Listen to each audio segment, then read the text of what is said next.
Hello ಸ್ನೇಹಿತರೆ, ಎಲ್ಲರಿಗೂ ನಮಸ್ಕಾರ. ಪುಟ್ಟಕ್ಕನ ಮಕ್ಕಳು ಧಾರಾವಾಹಿಯ ಇವತ್ತಿನ ಒಂದು ಪ್ರೋಮೋ ವಿಡಿಯೋವನ್ನು ನೋಡ್ಕೊಂಡು ಬರೋಣ ಬನ್ನಿ ಸ್ನೇಹಿತರೆ. ಇದುವರೆಗೂ ಯಾರೆಲ್ಲ ನಮ್ಮ ಚಾನಲನ್ನು ಸಬ್ಸ್ಕ್ರೈಬ್ ಮಾಡದೆ ನೋಡ್ತಿದ್ದೀರೋ ಪ್ಲೀಸ್ ದಯವಿಟ್ಟು ಸಬ್ಸ್ಕ್ರೈಬ್ ಮಾಡಿಕೊಂಡು ಸಪೋರ್ಟ್ ಮಾಡಿ. ಹಾಗೆ ಪಕ್ಕದಲ್ಲೇ ಕಾಣುವ ಬೆಲ್ ಐಕನನ್ನು ಪ್ರೆಸ್ ಮಾಡಿ ವಿಡಿಯೋವನ್ನು ಪೂರ್ತಿಯಾಗಿ ನೋಡಿ. ಹಾಗೆಯೇ ವಿಡಿಯೋ ಇಷ್ಟ ಆದರೆ ಖಂಡಿತ ವಿಡಿಯೋಗೊಂದು ಲೈಕ್ ಮಾಡೋದನ್ನು ಮರಿಬೇಡಿ ಸ್ನೇಹಿತರೆ. ಇನ್ನೇನು ಪುಟ್ಟಕ್ಕ ಮತ್ತು ಸ್ನೇಹ ಇಬ್ಬರು ಒಂದಾದರು.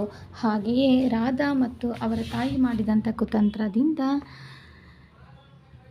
ಸ್ನೇಹನ ಮೇಲಿದ್ದಂಥ ಕೋಪ ಎಲ್ಲ ಕರಗಿ ಹೋಗಿದೆ ಬಂಗಾರಮ್ಮನಿಗೆ. ಹಾಗೆಯೇ ಬಂಗಾರಮ್ಮ ಸ್ನೇಹ ಹತ್ರ ನನ್ನನ್ನು ಕ್ಷಮಿಸಿಬಿಡುವ, ನಿನ್ನ ತಪ್ಪಾಗಿ ತಿಳ್ಕೊಂಡಿದ್ದೆ ಅಂತ ಕ್ಷಮೆಯನ್ನು ಸಹ ಕೇಳಾಗಿದೆ. ಹಾಗಾಗಿ ಅತ್ತೆ ಸೊಸೆ ಮತ್ತು ಇಬ್ಬರು ಹಾಲು ಜೇನಿನಂತೆ ಒಂದಾಗಿದ್ದಾರೆ ಸ್ನೇಹಿತರೆ. ತುಂಬಿದ ಕುಟುಂಬದಲ್ಲಿ ಅತ್ತೆ ಸೊಸೆ ಚೆನ್ನಾಗಿದ್ದರೆ ಆ ಕುಟುಂಬ ನೋಡೋದಕ್ಕೆ ತುಂಬಾ ಚೆನ್ನಾಗಿರುತ್ತೆ ಅನ್ನೋ ಒಂದು ಗಾದೆ ಮಾತು ಸಹ ಇದೆ. ಹಾಗೆಯೇ ಇಂಥ ಒಂದು ಸಂದರ್ಭದಲ್ಲಿ ಬಂಗಾರಮ್ಮನ ಮನೆಯ ಮುಂದೆ ಅಂದರೆ ಬಂಗಾರಮ್ಮನ ಮನೆಯಲ್ಲಿ ಎಲ್ಲರೂ ಇರ್ತಾರೆ. ಬಂಗಾರಮ್ಮನ ಗಂಡ, ಕಂಟಿ, ಸ್ನೇಹ, ರಾಧಾ ಎಲ್ಲರೂ ಇರುವಂಥ ಒಂದು ಸಮಯದಲ್ಲಿ ಆ ಮನೆಗೆ ಬುಡುಬುಡಿಕೆಯವನು ಬರ್ತಾನೆ. ಬುಡುಬುಡಿಕೆಯವನು ಬಂದು ಊರಿಗೆ ಏನೇ ಕಷ್ಟ ಬಂದರೂ ನೆರಳಾಗಿ ನಿಲ್ಲುವ ಸೂರು ಅಂದರೆ ಮನೆ. ಇದು ಯಾವಾಗಲೂ ನ್ಯಾಯ, ನೀತಿ, ಧರ್ಮ, ನಿಷ್ಠೆಯಿಂದ ಇರುವಂಥ ಒಂದು ಕುಟುಂಬ ಅಂತ ಹೇಳ್ತಾರೆ. ಈ ಕುಟುಂಬಕ್ಕೆ ಹುನ್ನಾರ ಮಾಡುವ ಕುಡಿಯೊಂದು ಶಮನವಾಗುವ ಕಾಲ ಬಂದಿದೆ ಅಂತ ಹೇಳ್ತಾರೆ. ಅಲ್ಲೇ ಇದ್ದ ರಾಧೆಗೆ ಈ ಮಾತು ಕೇಳಿಸ್ಕೊಂಡು ಕೆಂಡದಂತೆ ಕೆಂಪಾಗುತ್ತದೆ.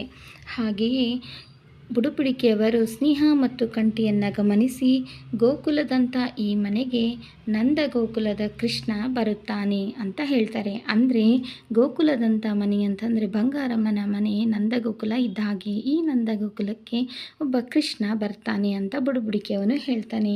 ಹಾಗೆಯೇ ಈ ಮನೆಗೆ ಪುಟಾಣಿ ಕೈಗಳನ್ನು ಹೊತ್ತುಕೊಂಡು ಅಮೃತದ ಕಾಲುಗಳಿಂದ ನಿನ್ನ ಎದೆಗೆ ಒದೆಯುತ್ತಾನೆ ಅಂತ ಬಂಗಾರಮ್ಮನ ಮುಖವನ್ನು ನೋಡಿ ಬುಡುಬುಡಿಕೆಯವನು ಹೇಳಿದ್ದಾನೆ. ಹಾಗೆಯೇ ಸ್ನೇಹಳನ್ನು ನೋಡಿ ಈ ಮನೆಯ ಹೆಣ್ಣು ಮಗಳ ಮಡಿಲನ್ನು ತುಂಬುವುದಕ್ಕೆ ಆ ದೊರೆಯೇ ಧರೆಗಿಳಿದು ಬರುತ್ತಿದ್ದಾನೆ ತಾಯಿ ಎಂದು ಬುಡುಬುಡಿಕೆಯವನು ಸ್ನೇಹ ಮತ್ತು ಕಂಠಿಯನ್ನು ನೋಡಿ ಬುಡುಬುಡಿಕೆ ಶಾಸ್ತ್ರ ಹೇಳಿದ್ದಾನೆ. ಅದೆಲ್ಲವನ್ನು ನೋಡಿದಂಥ ರಾಧಾ ಕೆಂಡಾಮಂಡಲವಾಗಿ ಇದೇನು ಹೀಗೆ ಹೇಳ್ತಿದ್ದಾನೆ, ಸ್ನೇಹ ಹೊಟ್ಟೆಯಲ್ಲಿ ಮಗು ಬೆಳೀತಿದೆಯಾ ಅಂತ ಯೋಚನೆ ಮಾಡೋದಕ್ಕೆ ಸ್ಟಾರ್ಟ್ ಮಾಡ್ತಾಳೆ ಸ್ನೇಹಿತರೆ.